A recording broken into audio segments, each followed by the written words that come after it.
बचपन बठी तुम बाल मीठा तक खानो हा। तुम जान चाहिए बाल मीठा कौन बटे आया छी। हाँ जी दाजू प्रणाम, मेरा नाम है आरजे रजत और शाम का हमारा शो चल रहा है जिसका नाम है चा पानी फसक, जो चलता है अपने 4 बजे से अपने बदलते शहर की धड़कन यानी हेलो हल्द्वानी में।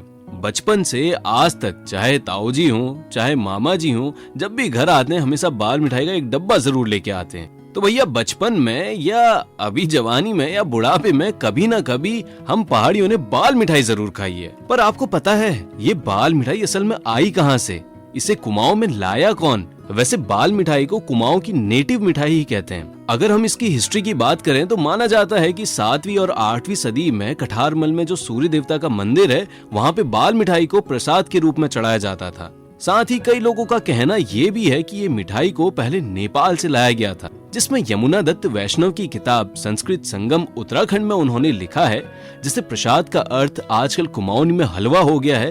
वैसे ही बाल भोग का बाल शब्द विशेष प्रकार की बिना अन्न की मिठाई है। अब ये तो रही पास्ट की बात। अगर हम आज की डेट में देखें तो बाल मिठाई का नाम सुनते ही हमको सबसे पहले अल्मोड़ा का ही ध्यान आता है। क्यों आता है ना? पता है वो किस लिए? बाल मिठाई को सन 1965 में सबसे पहले जोगालाल शाह ने बनाकर बेचना शुरू किया, जिसके बाद उनकी 5वीं पीढ़ी आज भी यही काम कर रही है। और आज इस शहर में मतलब अल्मोड़ा में कम से कम बाल मिठाई की 50 से ज्यादा दुकानें हैं, जिसमें खीम सिंह और मोहन सिंह रौतेला की मिठाई पूरी दुनिया में फेमस है।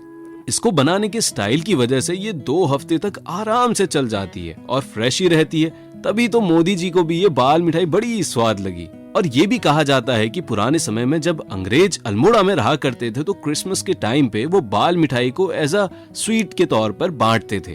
तो गुरु आप बताओ आपको कैसी लगती है बाल मिठाई? चाय के साथ भी बड़ी स्वाद होती है वैसे मिठाई, ट्राई करके देखना, फिर बताना मुझे मजा आया नहीं। चलो मैं आता हूँ कुछ ही देर में, तब तक आप सुनते रहो ये प्यारा सा गाना जो चल रहा है आपकी अपने community radio station hello Haldwani में।